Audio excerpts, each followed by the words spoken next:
Hi guys, Darth Deuces here, and I'm going to be bringing you a different review. It's a review of the Star Wars The Black Series Kylo Ren voice changer helmet. So, I don't even know when this released, probably when the movie came out or just before, whatever. The Black Series actually released a full 1:1 scale helmet of Kylo Ren's helmet, and which I think is pretty cool. So it's like not just the mask, it's the full helmet, which is what makes it really cool. I'm going to give you guys a closer look at it. You probably saw it in my collection video, but I'm going to give you guys a closer look at it. So here's first is the box. It's a decent sized box. You've got an image of the helmet there, Black Series logo, image of Kylo Ren, just some of the specs, the image of the helmet, very similar to the Black Series figures packaging. You got the image of the helmet again, and on the back here you got an image of the helmet, some of the specs and whatnot. And there's just a little description of the actual helmet. So pretty cool. I'll just get the move the box out of the way here, and I will show you the actual helmet. So here's the actual helmet, and when you first get it out, it really is quite impressive when you first get it out and all assembled. It is really cool. Now, it is a three-piece helmet. You have the mask, front mask part, the back part of the helmet, and inside you do also have the little strap or whatever that keeps your head in place. So there's three pieces, but it's not overly hard to put together. I guess we'll start with the good parts of this helmet first. For the most part, sculpt of it is really nice. It really does look like Kylo Ren's helmet. Some paint apps are really good. Sculpt wise, you get, it's not just a flat surface, it's like all this like kind of textured bumpy surface, really cool, and you got all this battle damage sculpted in, all these scratches and dents sculpted in, which I think is really cool. And you got all the sculpted detail and around the visor and whatnot, looks really good.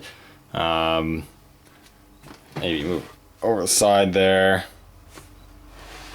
And you got some really nice sculpted detail, just dents and scrapes all over it, which looks really good.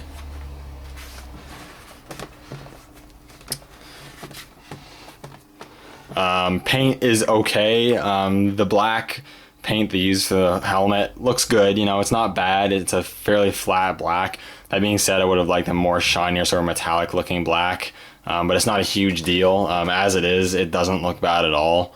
I can't complain for it being a Hasbro and fairly affordable helmet. You also have these silver little paint apps where the creases and cuts and dents are. And they're applied relatively well. Again, not going to complain too much about it. I think they look pretty good. They actually use an actual chrome paint for around the eyes, which I think looks really good. It really makes the helmet pop a lot more, that nice chrome finish. It looks really nice. The visor is also really nice. You can kind of see through it, but when you have the helmet on and whatnot, unless you're like shining a light right into it, you're not going to see the person's eyes in there, which is really cool. I do like that a lot. And yeah, those things are good about the helmet. Unfortunately, there are some bad things, and the bad things are quite numerous. So I guess the main thing is, like I said, it's a voice changer helmet, and to make a long story short, the voice changer is absolute trash. It's really, really sensitive, so it will pick up anything. So you put the helmet on, it'll pick up just you moving the helmet around. You can talk outside and the helmet will pick it up. It picks up everything. And I have tried to modify it a bit, just do some simple little fixes, try to make it better. And I've gotten rid of some of the sensitivity, but it still doesn't sound that good. And it's just really bad, especially for the price that you're paying for this. I know in Canada this retails for $100, and it's just why couldn't it have been better? Really.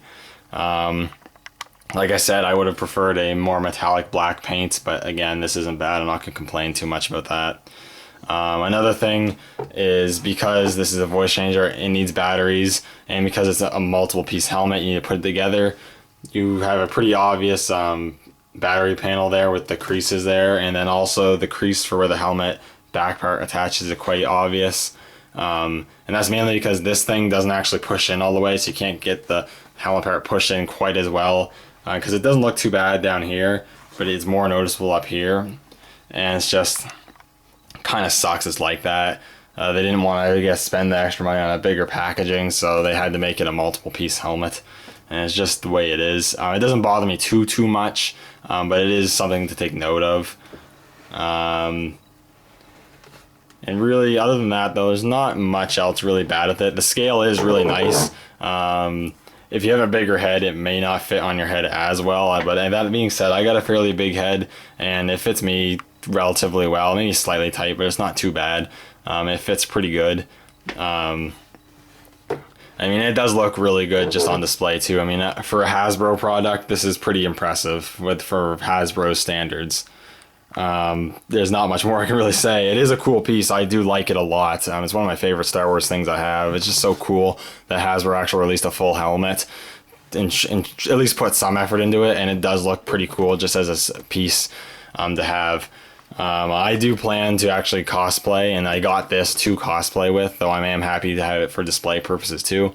I got this for cosplay purposes. I don't want to spend a crazy amount of money on like a really well done helmet, but this was in my price range, and I picked it up for that reason. I'm going to be getting the rest of the costume in the mail. I got to get some bits and pieces, but I'm going to be cosplaying at my Comic-Con, which is in November, so that's going to be really cool, and I got that for this, so I'm really excited to do that. But anyways, to the final verdict, would I recommend it? It's hard to recommend at the price point. At $100, no. It's just, it doesn't warrant a purchase at $100. If you can get it for a better price, I know on Amazon, I think it's going for $60 right now, which is a pretty good for that price. Yes, it's totally worth it for that price. You're gonna have to go into it knowing the voice changer is trash and you're probably not gonna be able to use it. But that being said, it still looks really good when you're wearing it, and just for a display piece, it looks really good. And if you're looking to do a relatively budget cosplay, I'd recommend getting this. Just don't pay crazy money for it. And even if you want a cool display piece, like if you just like the helmet or like Kylo Ren or whatever, you just want a display piece, a helmet display piece, this also works really well, and you don't have to spend a fortune on like some really well made cosplay helmet. You can buy this instead, and it works just as well for the most part. I do like it a lot. It just does have a lot of problems, and it just comes down to personal preference. If you really like the helmet design, you really like the character, and you can overlook some of the small flaws like I can, then you'll really like this helmet. And if you're going to cosplay, this is a really good option if you don't want to spend too much money. And I recommend it for those reasons. Just get it a little cheaper than $100, and I think you're good. Anyways, thank you guys for watching. Let me know what you guys think of this helmet.